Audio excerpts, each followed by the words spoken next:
Hello everyone. Can you hear me?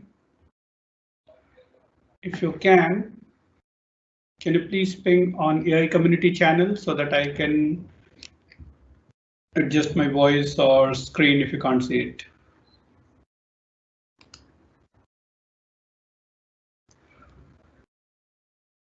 That's awesome. Okay. People are asking for today's session link, which is here. Okay.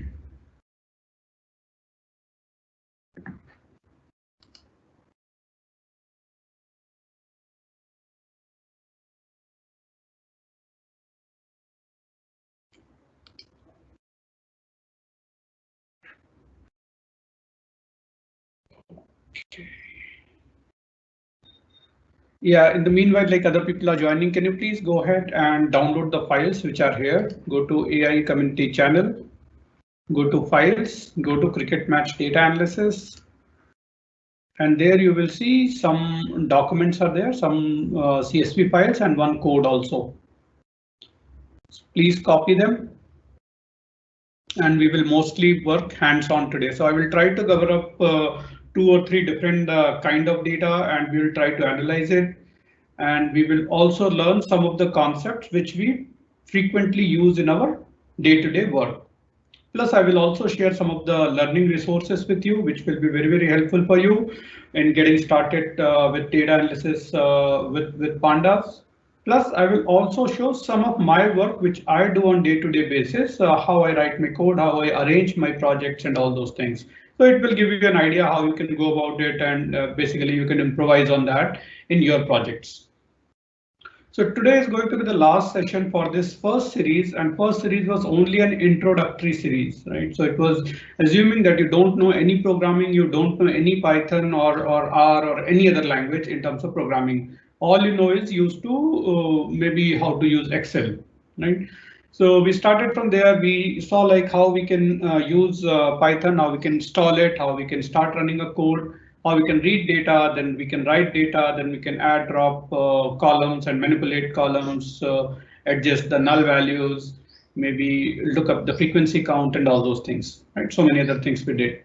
What we will try to do today is in a couple of case studies that we will see, we will try to apply some of these concepts, right? So that you can see like how we can actually apply in a real world data. So I will use one cricket match data, which is open for all, which is already uploaded. Plus, I will use one company's data wherein we have some information about a company. We'll try to understand how to analyze it and maybe look at it. What is anomaly over there, or is it a good data? Should we use it? How to use it, and so on and so forth. Plus, I will share some information from my project that will be there. Plus, there is one more thing that I wanted to share is learning resource, right? So I'll show 2 websites which you can possibly use, and in fact one book also, apart from what we have mentioned in the slide. So in every slide that I've shared earlier, you will see that there is an appendix slide which has a learning resources. So that's what also you can see. And as in most of the session we have done, in fact, in all of the session we have done, I won't let you remember any kind of syntax. So the idea is not to remember syntax. Idea is to get the job done. So we will also search whatever we want to do. We will see, OK, this is the data. This is what we want to do, how to do it, right? Then we'll go ahead on Google and search for the syntax. So we'll find the syntax and see if it is working for us and maybe test it. After that, we will try to apply it on our code. So that's the approach that you should be also following when you are doing any kind of data analysis or maybe just data preparation also in your day-to-day work. So before we get started, I want to ask if you have any questions, right? Okay, somebody's saying, please today share today's link. Okay, let me. So all you need to go is go to the file section. You will see AAA schedule for Python session. The reason I named AAA so that it is always on top. Okay, session 5, 9th of July. Is it 9 today? Some I'm not able to copy it. Wait. So let me go back and copy this.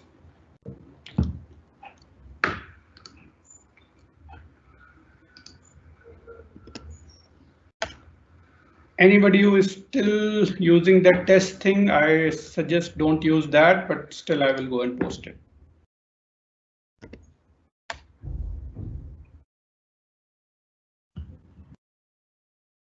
Okay, so I'll give few moments. In the meanwhile, if you have any questions, I'm willing to take it up right now.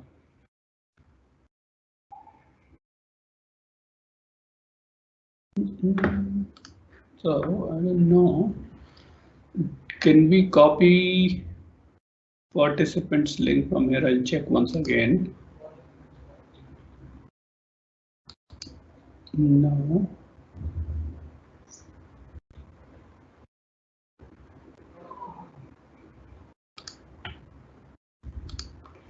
No.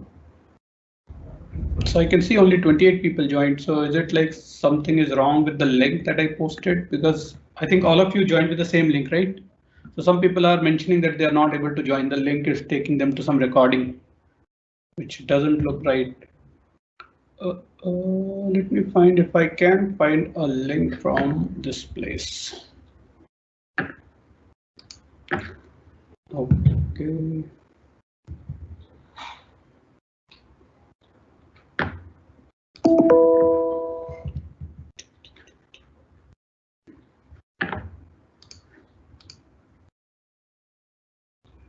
Okay, here we don't have it. Got it. Okay, so let's go to team calendar and go here, which is the session I started. And in fact, I copied the link from here only. Copy it to clipboard. Close. Okay.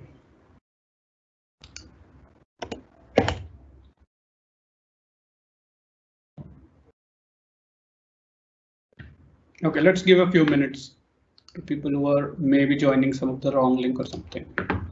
Okay, great.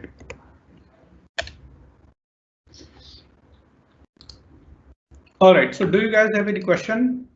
Please type in here. Okay, so Jyotsna is able to join. Other people, yeah, so if you are getting messages from anyone, please direct them to the link for this meeting and we'll get started soon. Just give me 2 more minutes. In the meanwhile, I'm willing to take up your questions. Just please type in.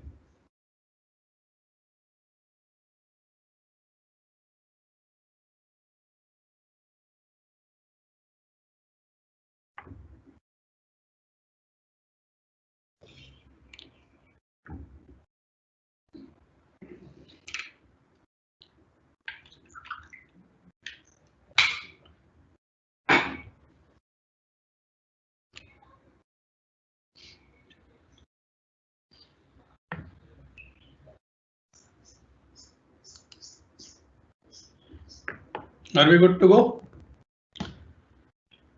Okay, so let's get started. I think people will keep joining. If you know anyone who is not able to join, please help them and we'll keep on moving. I assume that you have already downloaded the files. You have already opened up your Anaconda session and a Jupyter notebook so that we can write code. I will today give you more hands-on. So I will show you something that you have to replicate. Right? So we'll go a little slow, but we'll try to do it in an orderly fashion so that we can cover like how to read data, how to manipulate, how to save it.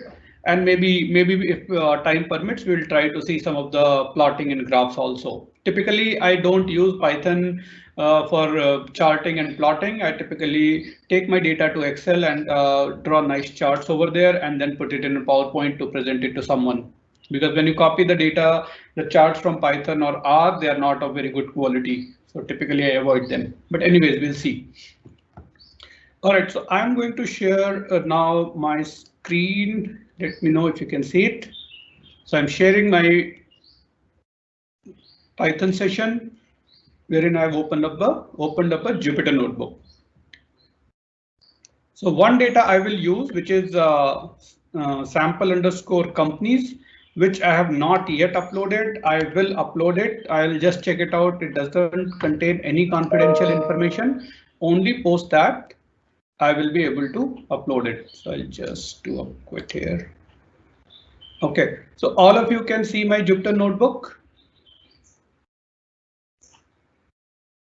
I'll just check once.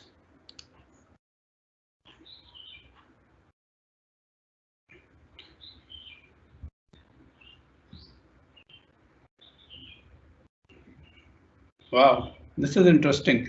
So I'm in a blue t-shirt. OK. OK, red one was the last session. Awesome. I like this. OK, yeah, I'll show you some example where I am using, and a lot of other people are using Python within Refinitiv also. OK. OK, cool. So I'm assuming that you're able to see my screen, basically that Python screen. So let me go back and try to start analyzing our data. So first thing first, like typically starting with any analysis, like if I have some old code or something, I'll try to clear it up. So basically I will say, OK, clear everything all. And then I will see, OK, let's see what we can do. Another thing. So yeah, one more thing I forgot. So last time, a lot of you were asking like we are not getting this time executed and all. So basically you won't see it here also. Let's see. We'll restart it. And it should, it is not taking away, but let's run it. And os.get cwd. OK, so I asked you to install NB extensions. I don't know if how many of you are able to install, but I will just show you now. So what you have to do, basically you have to search for a command. I'll show you. So right now you can see you might be looking at files running clusters, right? So running is basically the notebooks you have opened. Cluster, forget about it, something else.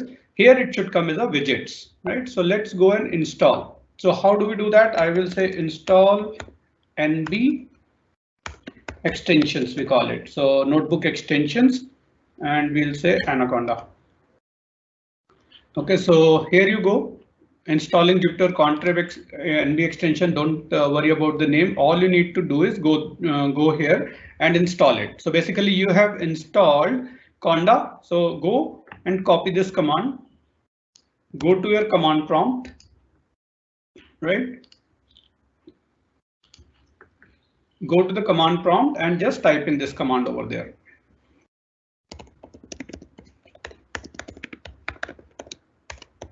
Not this one, because I'm creating an environment for you so that I can show you that it is not installed already. And just copy paste and hit enter. So it will take a while to just install everything. In the meanwhile, I will just disconnect. Should I or not? I don't know. Let it be. I don't know if I disconnect the VPN, it might actually disconnect the session also. So I'm not taking the chance. OK, so it is installing. It may take a while to install it. So once it is done, OK, cool. We say yes.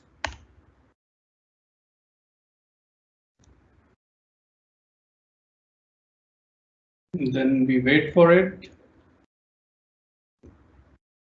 Once it is done, we'll go back to Jupyter Notebook.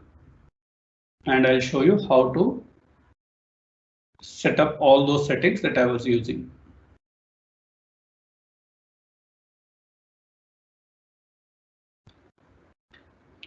In the meanwhile, can you quickly copy this command all over and simply run it on your system?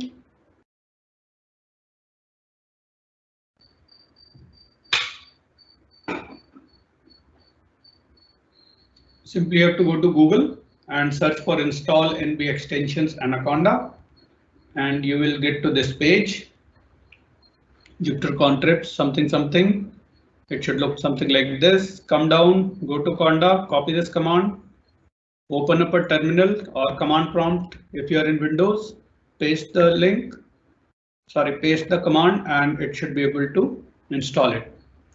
Now, once it is installed, all you need to do is go back to this place and just refresh it. Maybe I have to quit the session. OK, so let me shut it down. And I will come back here also. It was a running session. OK, now.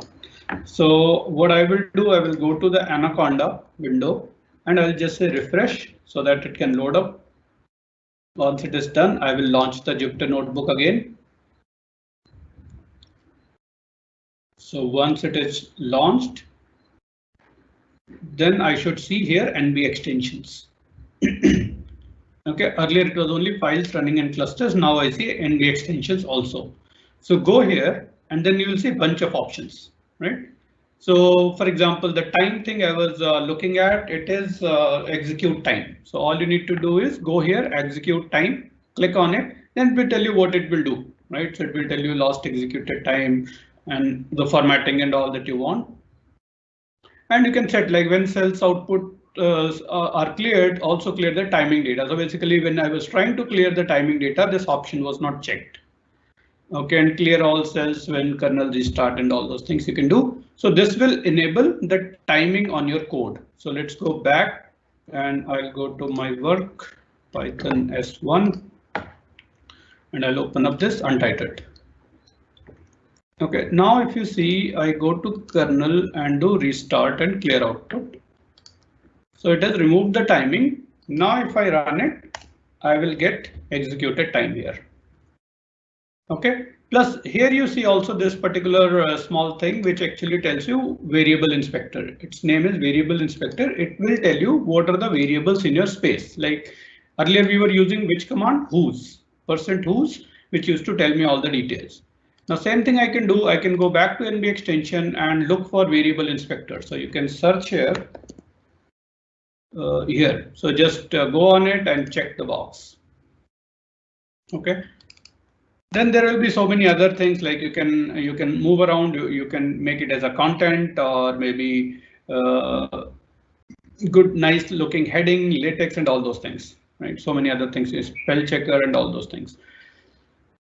So this is how you are going to make your life a little bit easier, right? So it will help you in moving around the Jupyter Notebook easy, and it also helps in because I know that if certain command takes a lot of time, then I should not be running it frequently, or I should try to optimize it. If it is running in a quick quick duration of time, then it's okay. I don't need to save the data. Maybe I can just read it, and whenever I want, I can use it. Right. So let's get back. So I want to typically I put all these things here in single line of code.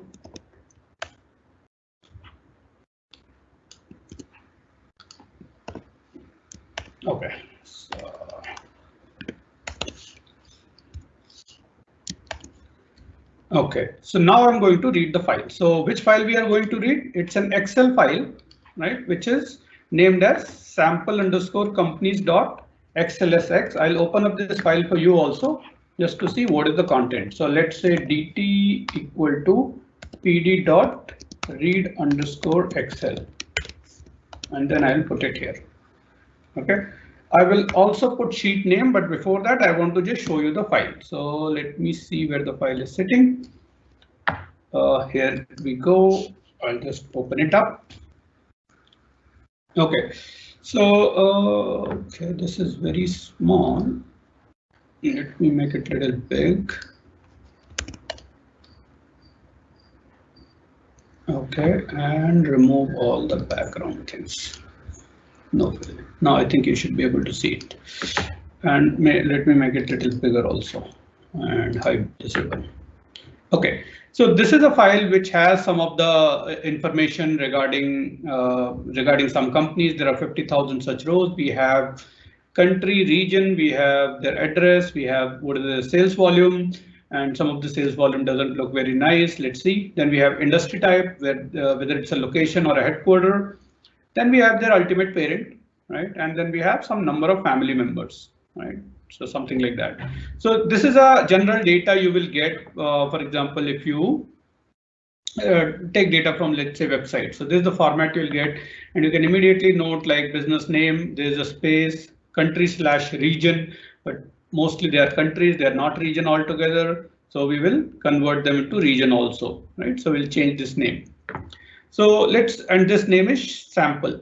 Let's go to sheet 1, wherein we have country and region. So what we have done basically, we have a mapping from country to region. Right, so if a country belongs to Americas, sorry, if the region is Americas, what are the possible countries in that particular region? So this is the mapping that we will do. So basically to our data, we'll go and we will look up the country and find the region and append it to it. So basically a simple VLOOKUP we are going to do just to make it look good. Right. OK, so if I go and see like, OK, what are the companies in Asia, countries in Asia? I have to filter by, let's say, Asia, and then simply look at the country. So all these things we will do it in pandas also, right? And the name of the sheet is sheet 1. So let me say it is mapping sheet. Anything else that we can do? We can also take, let's say, industry. OK, I think that's good for us. All right. OK. And then also you will notice one thing, like here the number is stored, right? So you can see there is a leading zero here, right? A lot of time what happens when we are doing any analysis, since it's a number, the leading zeros won't be there. So how do we preserve it? What should we do to preserve this thing in data also? So we can actually replace it, this number by a text along with some suffix or maybe prefix. Prefix will work better because we have to preserve the leading zero. Why there are leading zeros? Because we want to make sure that the length of this cell is always fixed, which is, I think in this case it should be 9 or 10, 9, I guess. OK, so let's go back. I'll save this data and I'll go back to my code. I'll just minimize a couple of these windows so that it won't be annoying. OK, so now I'll go back to the code. And I will say, let's read this company, and I will put the sheet name equal to sample. Right. So what it will do, it will read the file and read the sheet sample. I have to put it as this. OK.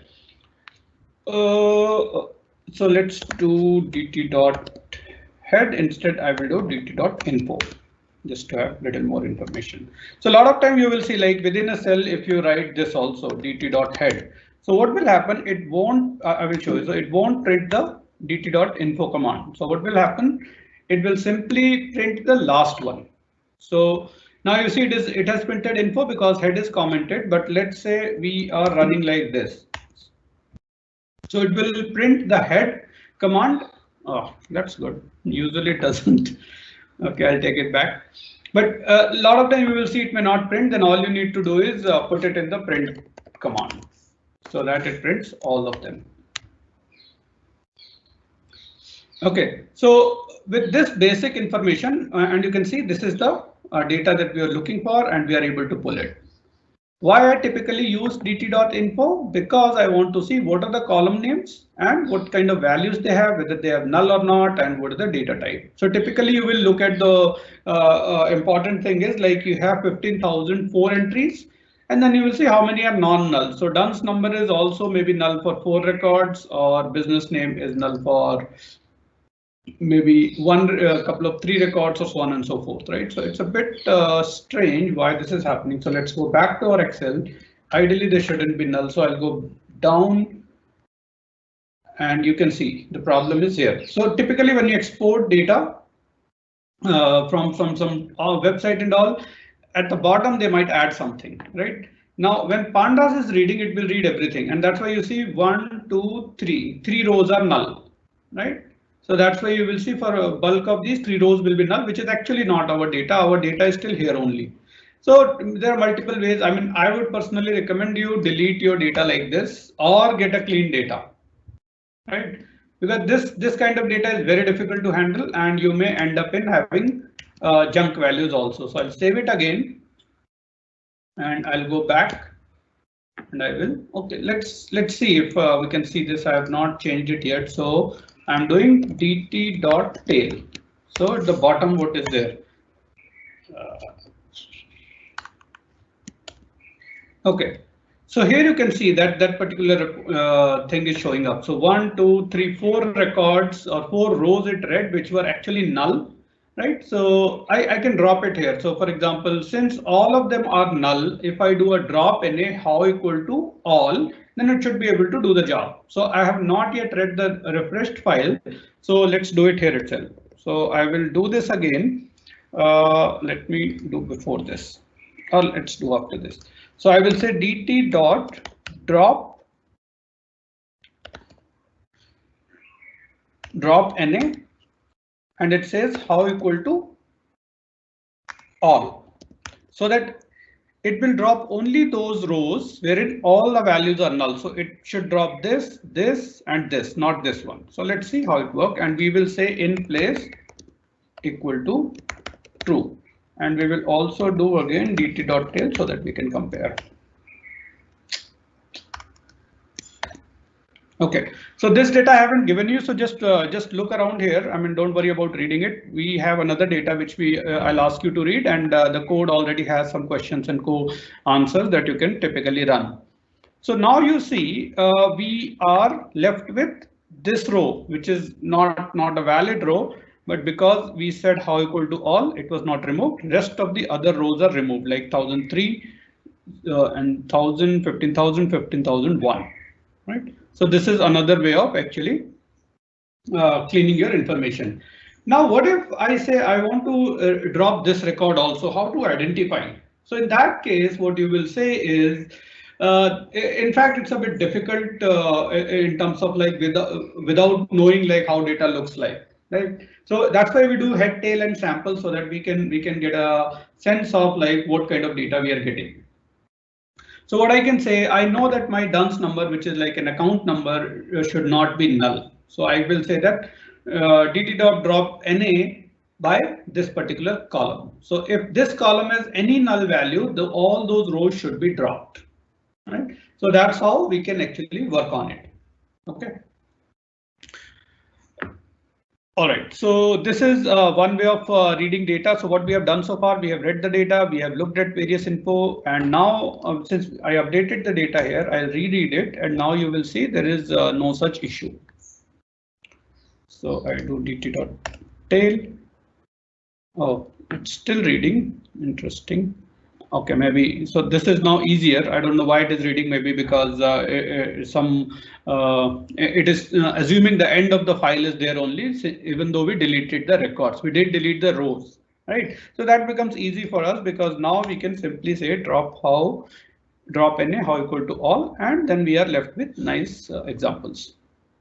OK, so this is done. So we have read the data and we have done something. Now let's go to columns, right? So we want to basically do something to columns because the column names are not very nice. So we check out what are the columns here by dt.columns.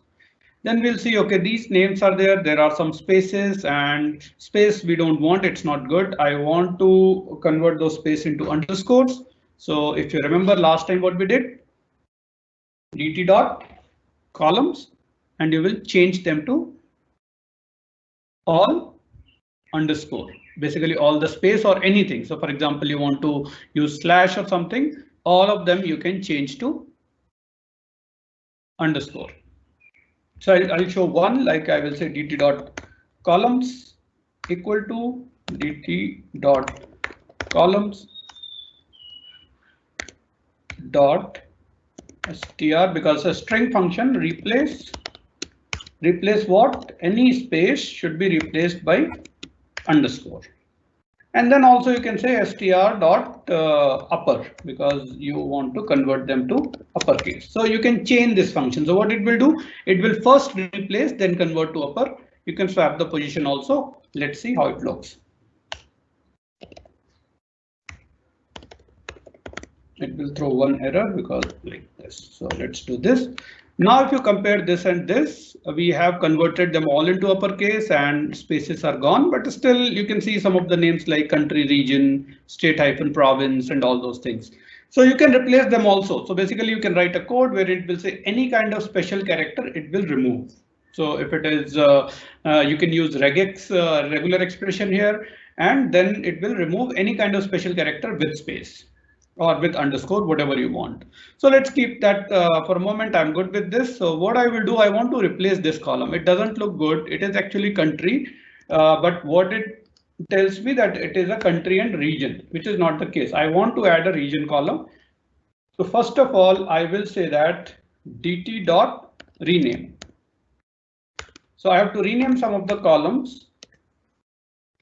And how I replace it? Key value, because I have to replace country/region to country. So it is key value. That's why I have to use a dictionary. So I want to rename it as a country. And then I will again do dt.columns just to check.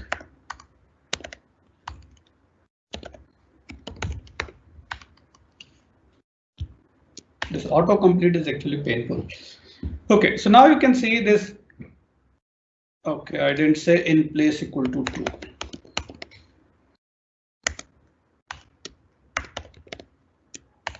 So if you want to in place equal to true, it won't impact the original data set, right? It won't change. Now it has changed. So now we see country here.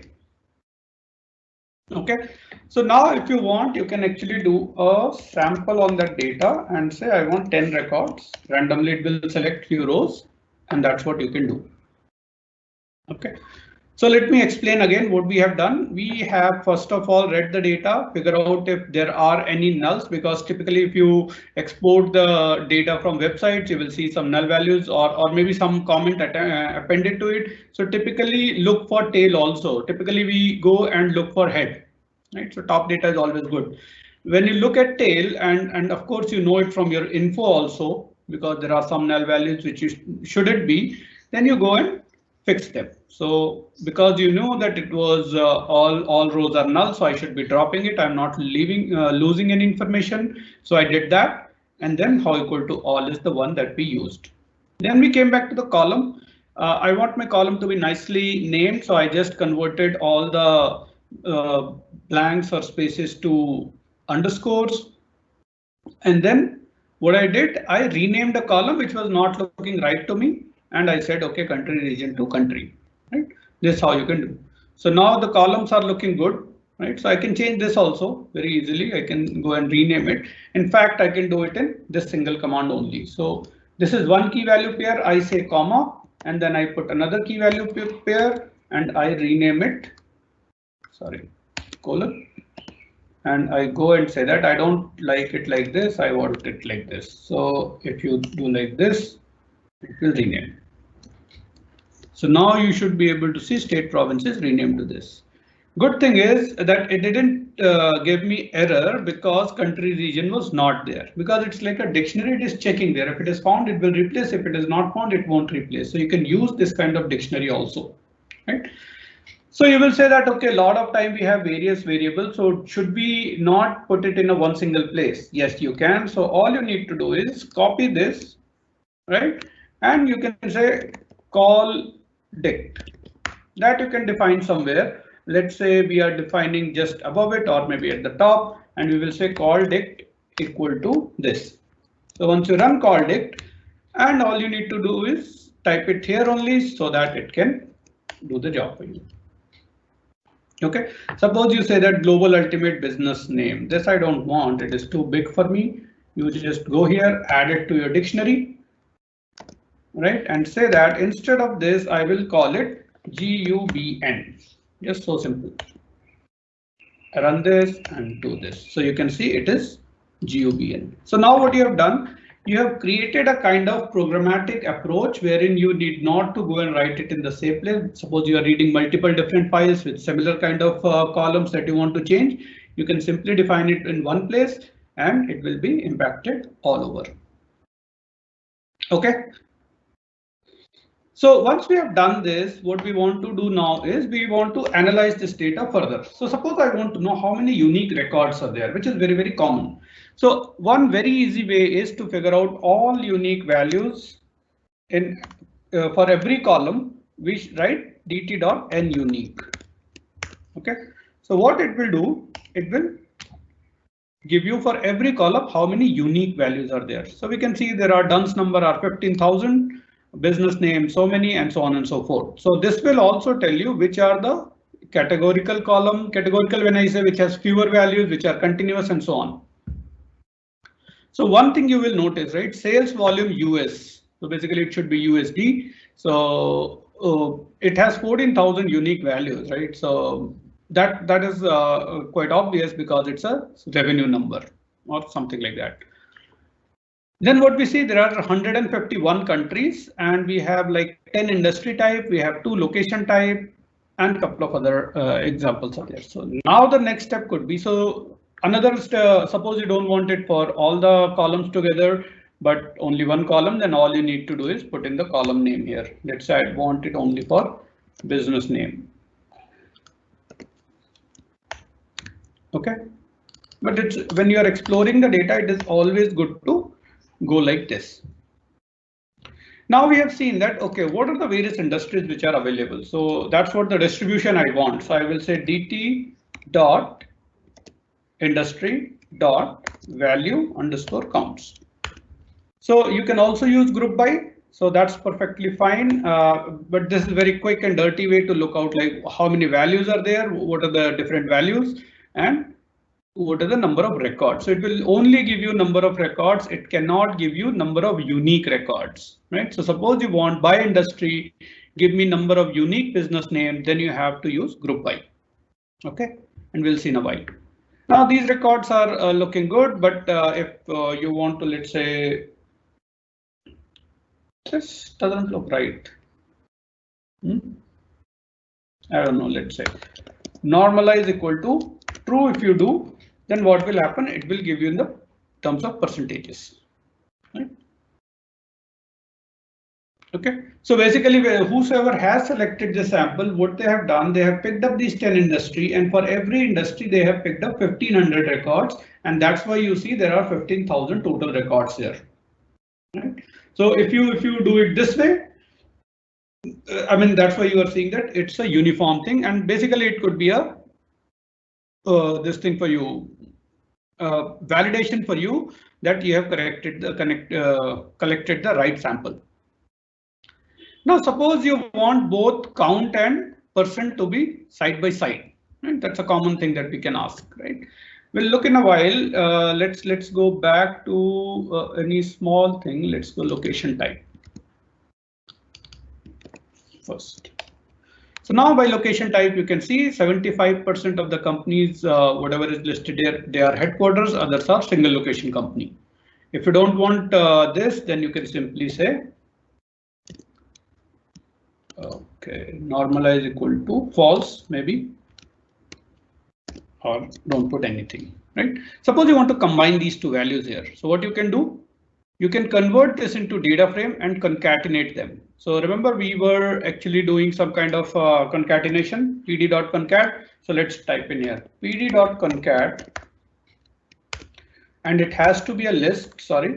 So 2 data frames I will provide. So my first data frame is this. So and we need to make it as a data frame. So let's make it. We will say pd dot data frame, in bracket I will provide this. So this now will be as a data frame, and you have location type as a column, right? And let's call it PCT values. Okay.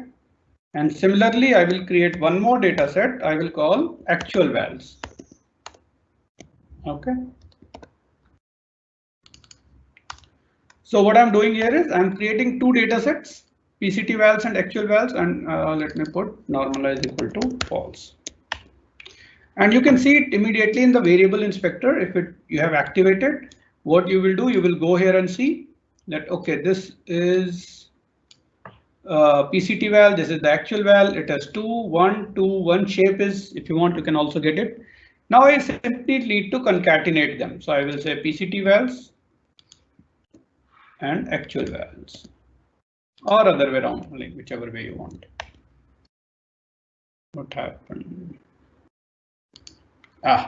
So you see, if I didn't mention it, so it just appended it, but I don't want that, so I will say x is equal to 1. So it will stick it side by side by index. So now you can immediately see there are so many records, and you have already created a very nice way to do it. You can do it this way, or you can do this entire thing in this value only. So need not to create two extra whatever data frames. Sorry, I just wanted to merge them. Now, once you have done this, maybe you want to edit some of the keyboard shortcuts. So I'll come back again and say shortcut. So it will give you keyboard shortcut editor. Just enable it and come back to your this thing. You will see it here. Keyboard shortcuts, edit keyboard shortcuts. Right. So here you can find out like whichever you want and then simply go and put in that shortcut.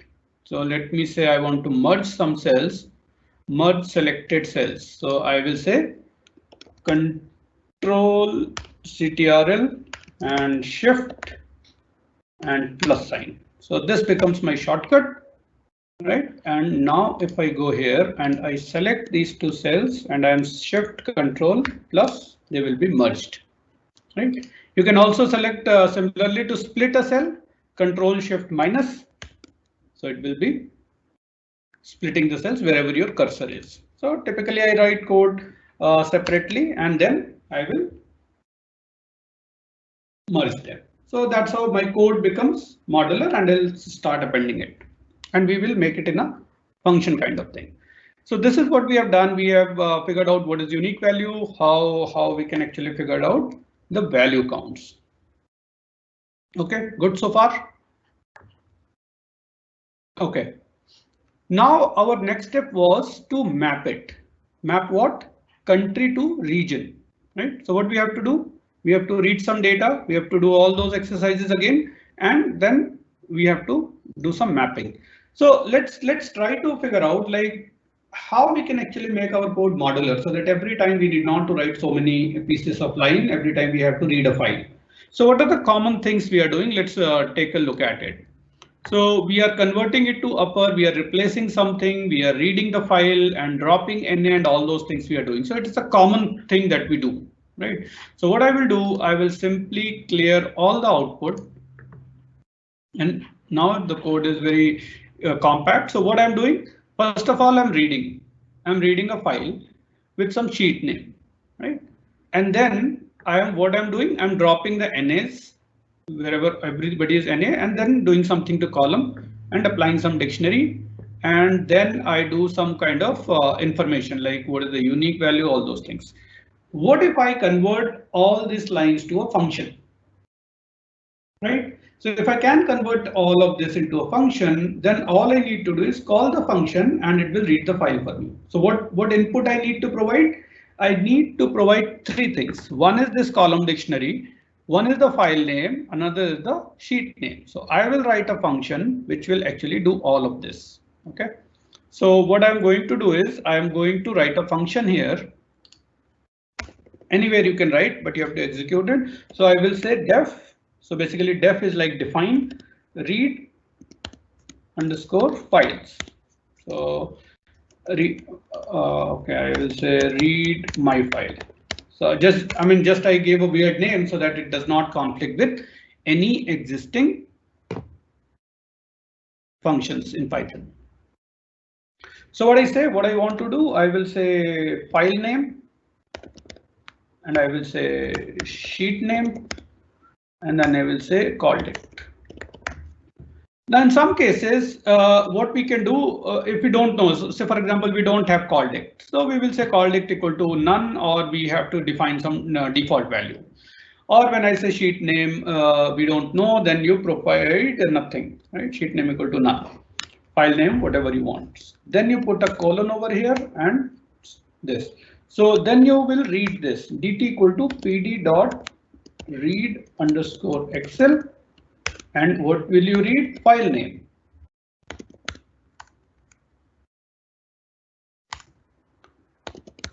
File name equal to file name. So let me change it to FLN. Make it little unique. Okay, and then I will write sheet name. And let's say we are saying sheet name. Okay, and then I will say call dict. whatever the value is. So I will just simply copy this cell here and paste it right above it, and maybe I will merge it also. Okay, leave it. Okay, so after this, what I'm doing, I'm simply saying dt dot drop in a how all, and then saying okay in place equal to true. Okay, then I will say I'm replacing the column names to any space and all and converting them to uppercase. You can do lower also, LOWER. Then you are renaming them, right? Then you will say this. So you're renaming them also in case suppose you don't want to rename them in your function, you just remove the call dict and simply define it here and use it here or somewhere else. It's up to you. Then you will say I want to see some information also. So you will say print dt dot shape. So which is actually printing the dimension of the data. Then you say print dt dot info, which is you know that, and then you say I want to also print dt dot nunique. So let me put it in print command. Okay.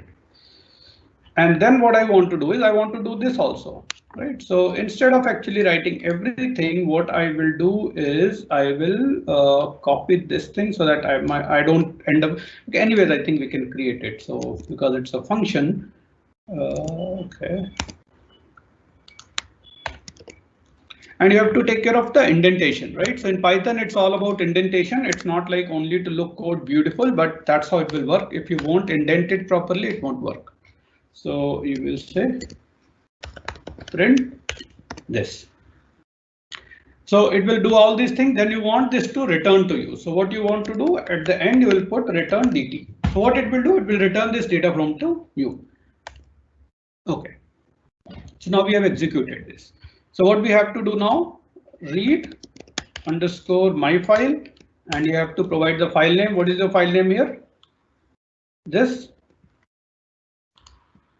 And then you have to provide the sheet name.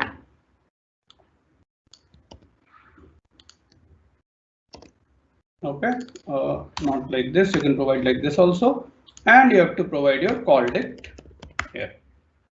Okay, now if I run this code, let's see what happens. Okay, read Excel missing one required. Sorry, call dict I have not to provide here. Sorry.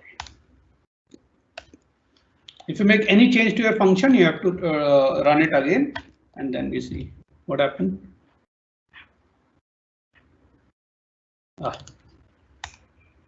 No, this should be correct.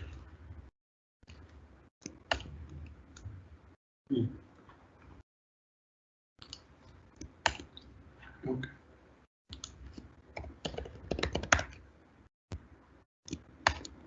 Okay, read Excel missing one required positional argument IO.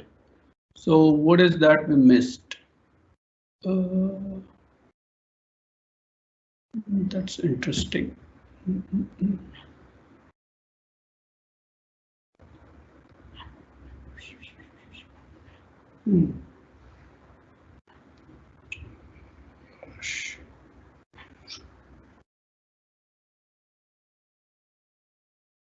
Okay, let's see why it is not working. We'll try to debug it.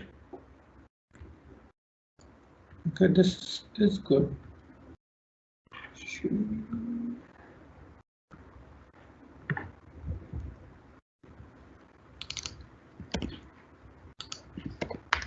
Maybe shouldn't be like that. Anyways.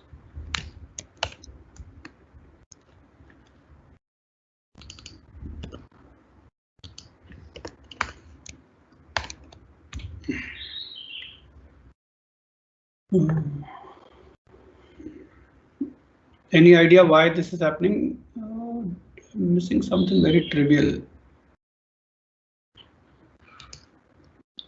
Because if this works, that should also work. Yeah.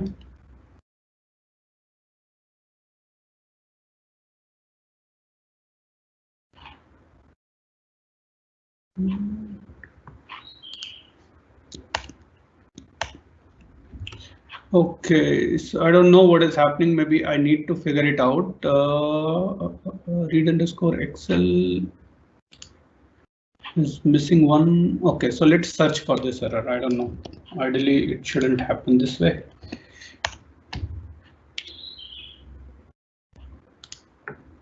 Okay, so it says same error somebody else is getting. So what it says, simply change to two Excel functions to be called in DF. It's about writing. I don't want to write. Read Excel.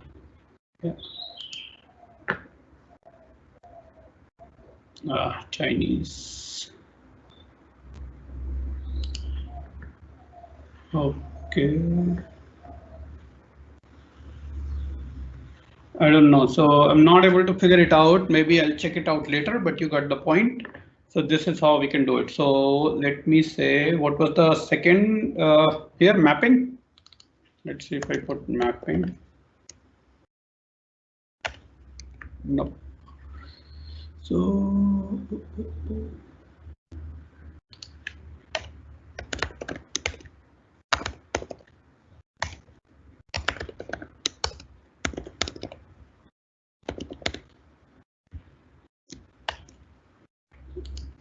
now if I run it, so it is doing the correct job. It is picking up the right file, but I don't know why it is not doing it. Okay, let's say remove this argument. Okay, it's working. So I don't know, maybe the argument we provided, because of that it was happening. So now it is working. No, something is wrong with what? Data frame object has no attribute location underscore type. From where it is coming?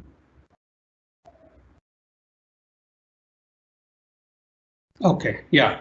So yeah, so that's what is happening when we are. So we will remove this piece, because not every. So here what happens? We are actually providing a specific column name, right? So in multiple data set, this column name may not be there. So I don't want to provide it right now. I will just remove it and I will do this. Then if I run, it should work. Okay. So now what I did, I read it for sample companies, and mapping is the sheet name. Then I see this. So it will tell you, okay, this is the shape, and then possibly these are the columns, country and region. And then it will ask for unique values, which is this 151, region 3, and these are the columns. Now, all I need to do is I need to read it to a particular data frame so that I can use it, right? So what I will do, I will say first is my DT only that we did, and that sheet name was what? Sample. So I will first read it like this, sample, and just for the sake of our, I will do dt.sample 10. So this will create a data set DT, and I will go and delete it. Okay. So this is what is being created, and you can see it is precisely doing exactly the same thing that we did earlier. Right now, I want to read the other sheet, so I'll copy this, paste it, and do it here, mapping. And I will call this as a, let's say, mapping DT. Okay, and we'll run it. Okay, so here we got. Now, if you go to the variable inspector, you will be able to see that we have created a mapping data and a DT data, right? So which has so many records. Cool. Now, since we don't need all these things, we will just delete it. I'll keep this one just for if you want to do something. Okay. Let's do this also. Okay, that's fine. Okay. Cool. So now what we have to do, we have to go to our original data set and do the country mapping. So we want to basically map the country to region. So I want to append a column here, region. How should I do that? So basically, I don't know how to do it, right? So what I will do, I will go and search for it. So the very easy way to, we have a dictionary, let's say, because that's like a dictionary, map dictionary to pandas column. We'll do this and let's see remap values in pandas to a dictionary. So what they are saying is that this is the problem. It is saying this is the dictionary. Wherever it is one, add add a column with value A, then 2 to B. This is what exactly we want to do. So some person suggested you can use dot replace. OK, that's a bit interesting. But let's go down. OK, yeah. Map can be much faster than replace, and this is how we can map it. So this is so simple that all you need to do is you have to give the column name and it will map it. OK, and it will also tell you what if it doesn't find a match. Then it says you fill those NA values with the column values. So instead of region is missing, you can either say region missing or you can fill simply by the country name. In this case, we will use region equal to missing. OK, so let's take this example itself and I'll copy this code, go back to my own data, and now I will write the code. So for us, what is that? DT, and which column we are adding a column region. OK, wait. We are doing it for country dot map. We have not yet converted into a dictionary, right? So there's another way of doing it. We can actually do merge, right? So let me take a step back. Instead of doing a dictionary mapping, I will simply do a merge thing, and then I'll come back to the dictionary. So what I can do, I can take my data dt equal to pd dot merge what? dt with mapping, and on what, if you don't provide any column, it will simply merge on the common column. So what is the common column here? It should be country. So I'm not providing, but you can actually on equal to, you can say country. It's always good to be explicit, and then we will say dt dot head to see.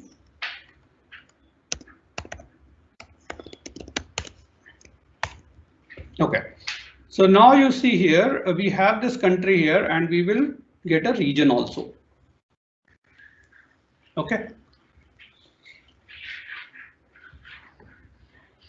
And we can think of a dictionary kind also, how we can actually convert this to a dictionary, right? So let's see why a dictionary is actually helpful. I mean, this is good, but this also can be used. So very easy way, not easy, but let's say this is the most easiest way because it is intuitive for us to VLOOKUP. I will just give you one method to, I will say map dict equal to dict.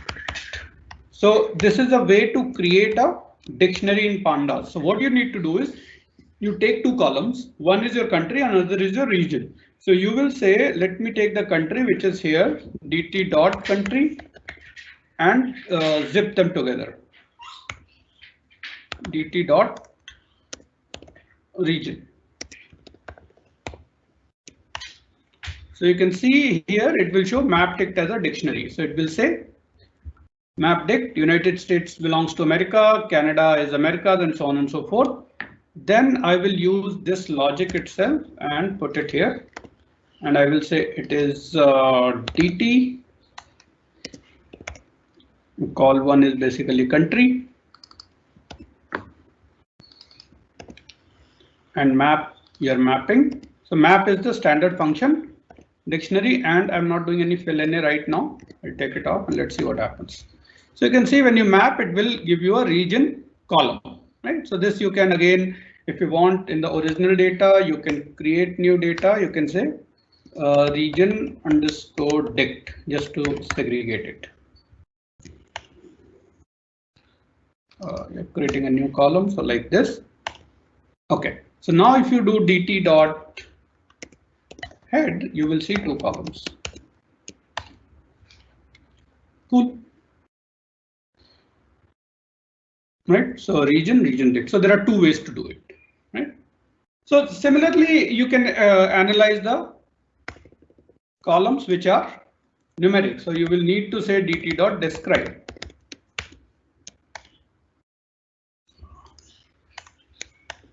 So it will give you only for numeric columns what are the various values. Cool. Now, in some cases, you may say, okay, let's see, this looks good. So maximum value looks quite high, but okay, maybe not so high because they are pretty much in the same range. But in some cases, like here, it looks quite high. Sales volume looks quite high. Duns number we should not be looking at because this is an identifier, and you can search for how to add leading zeros to it. Then global ultimate duns number is also an indicator. We should not be worried about it, but number of family members seems exceptionally high in 1 or 2 cases maybe, right? So 42,436 is very high. So 39 and all is the average. So you can see like these 2 columns, you need to do something about it. Maybe you can do flooring capping, or you can group them into different. So let's say you want to define 4 groups. So we say that, okay, pd dot qcut, I guess, is the qcut. You want to cut which column? dt dot sales volume you want to cut into 4 groups, right? So it will give you all the groups. So it will add 1 column wherein it will create different groups, right? So it will say from this value to this. Let me put like this. Not value underscore counts. So what I'm doing is I'm cutting this column into 4 different groups of equal volume. So you can see the number of records are almost same. So it says that, okay, in some case like this is too high. So maybe you want to name it differently, or you want to have more groups and things like that. So basically you are trying to change the column to a different kind of column. So basically it's a continuous column. You convert it into a categorical column using pd.qcut. So similarly, there are many other functions. So with this, I will just take a break. So far, mostly we have been talking about this particular data set, how to do various things. And I think this is really important because what you learned today are various things, right? How to read data, manipulate and all, convert into a function, and so on and so forth. Now, one more thing that you may frequently use is, suppose you want to concatenate a few of the variables. So if it is a string, you can simply put a plus sign. But let me show you something else. So suppose you want to define all your names in one place and you just don't want to put anything here, right? So let's say maybe not be the right way. Okay, so no, it's not the right way. Okay, so let me figure out a good example, then I'll show you that thing. Okay, so let me just check out what else we should talk. Mapping is here, seen, merging list comprehension. Okay, so one thing that we didn't do is list comprehension. Right, so that's what is the most important thing that I want to cover today. So basically what I'm saying here is list comprehension is, suppose you want to split this data by region, right? And you want to create 3 different files. Instead of 1, you want to create 3 different files by each region. So first thing you need to know is how many unique values does the region have? dt dot region dot unique. And unique will give you number, and this will give you what are the unique values, right? So you got this. So what do you have to do? You have to iterate, right? So all you need to do is, if you go to your data and say dt.log and say dt.region and equal to Americas. So let's copy Americas. And you want all the columns. So you will do this.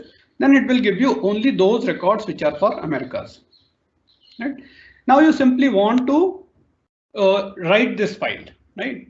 You don't want to use it as you simply don't want to keep entire file, but you want to write it somewhere. So what you can do this in loop, and that's where we will use some of the list comprehension thing. Not exactly list comprehension, I'll show you in the other format, but more than that, how to split files iteratively without even knowing what are the values that we will have, right? So what you can do, you can say, okay, this is my list. So I will say, okay, reglst equal to this. So it will create a reg list. So in next time, if your data have more than one region, automatically it will get, and let me see if we can convert to it to list, which is much nicer. Yeah. So you can see there's a nice list. So all you need to do is you will write a for loop. You will say for reg in any reg is anything that you can define. Then you will go and say reg list colon. Then you go to your data dt.loc, and then you will say dt.region. Same code I'm writing equal to, instead of America they will write reg because it will automatically understand that. Then you will say dt dot let's say 2_CSV, and you write it some file name. What should be the file name? Any idea? Sorry. .csv. So let's see if it works or not. Okay, so it won't tell you anything because we didn't put anything to know. But if I go back in my folder, I will see 3 files here: Asia, EMEA, Americas. Right. So we learned 2 important concepts here. First is, if we are in a for loop, how we can actually use that loop's name. Basically, it will take Americas, then it will take Asia, then it will take EMEA. And this f function is actually doing that. So we call it as a string manipulation thing, or whatever you can call it. So whatever is the function that we want to, whatever is the variable that we want to use, we have to put it in parenthesis. So general syntax is f this, and f is the keyword here. Then whatever you will put, it will take that value. Suppose I say reg_sample. So it will create 3 files by the name of Americas_sample, Asia sample, EMEA sample. I will delete it.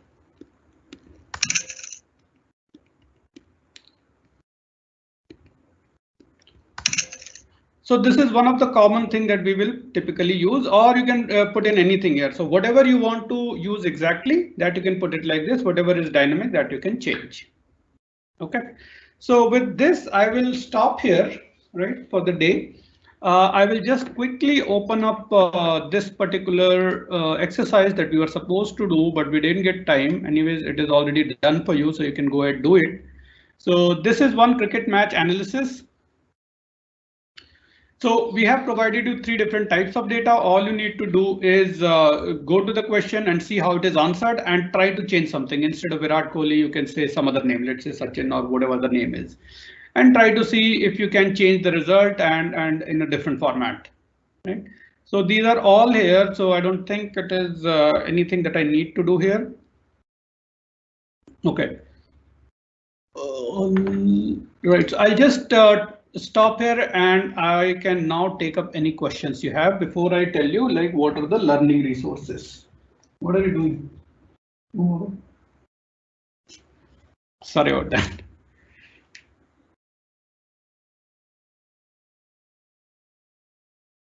So do we have any questions?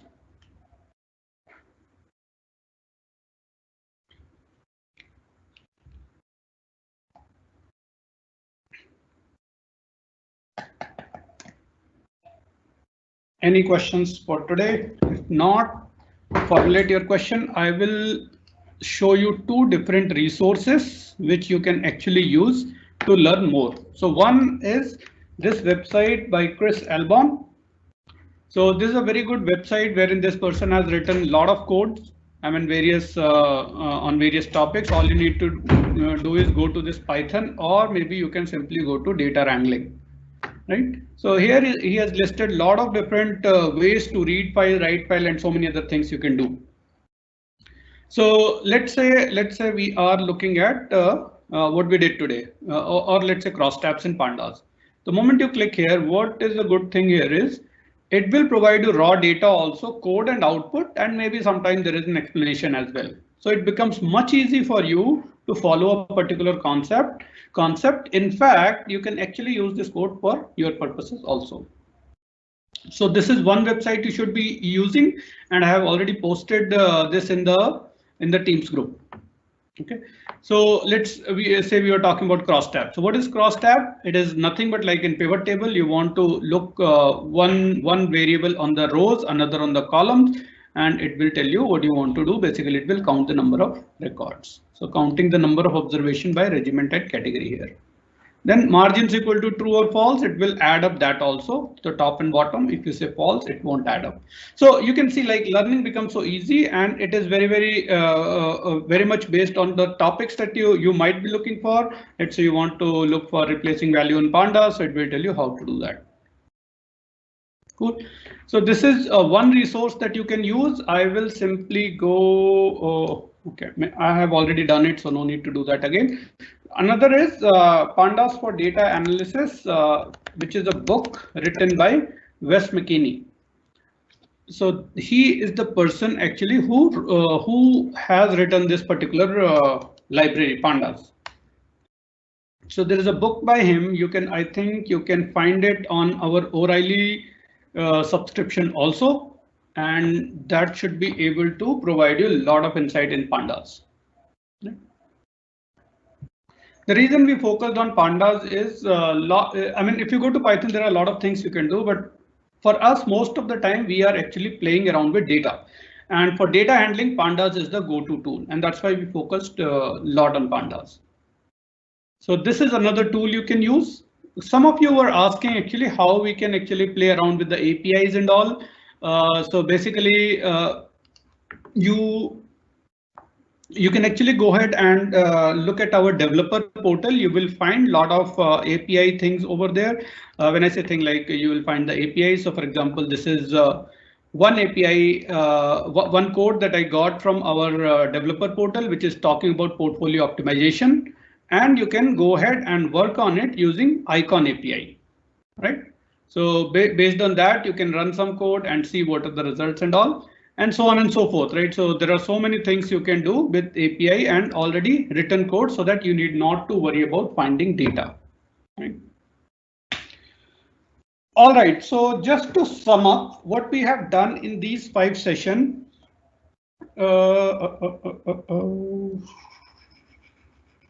Yeah, yep. Cool.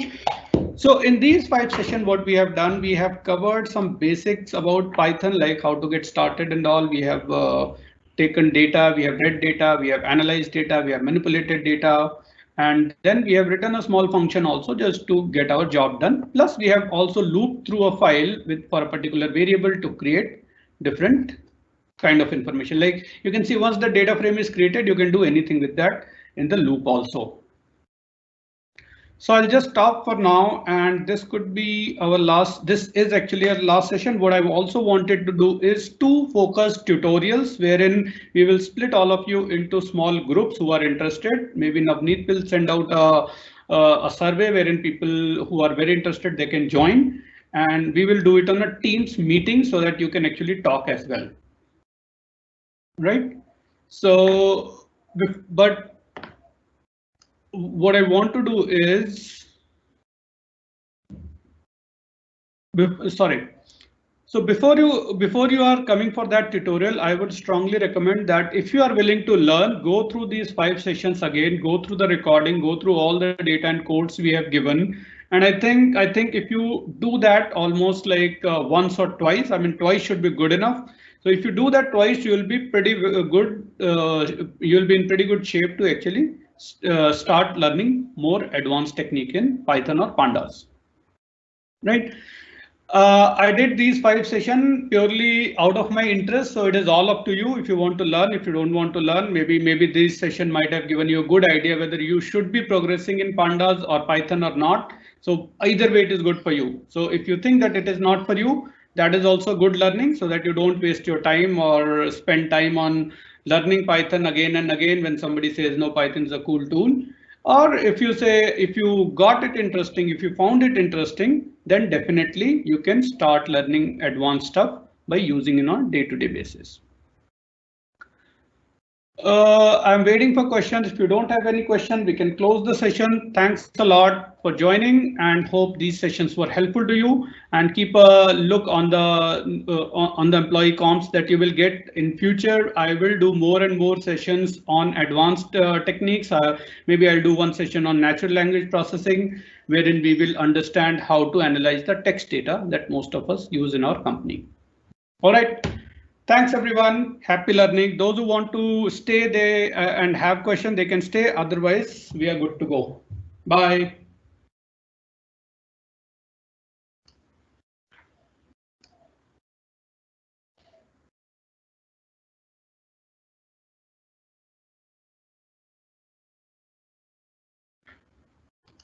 I will wait for questions.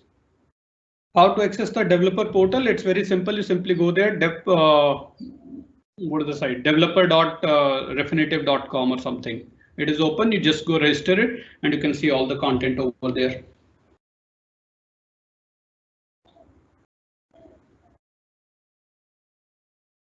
So as you have, many of you have noticed in the first session, there were a lot of people who joined just out of curiosity because they thought like this is something new that we should be learning. But over the session number 5, you can see there are only few people left, and those who are left, I would say like you have put in a lot of effort. So put in little more effort. Like we have spent like 1.5 hours almost in every session. Let's say 5 sessions, we spent like close to 7-8 hours.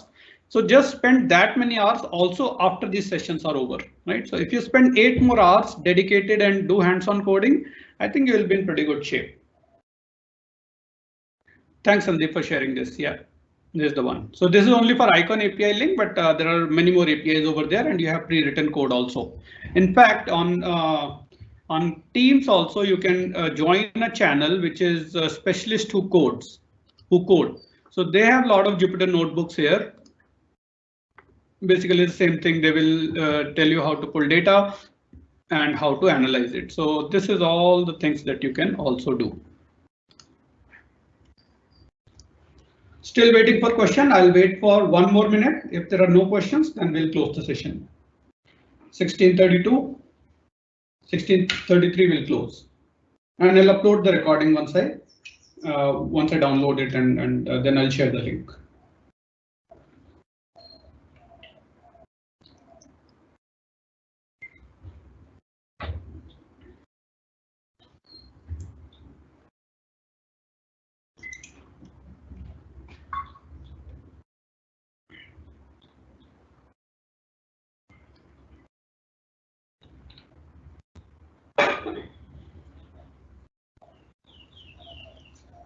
No more questions. If you're typing somewhere else, I can't see. You have to type in communities, AI community general tab.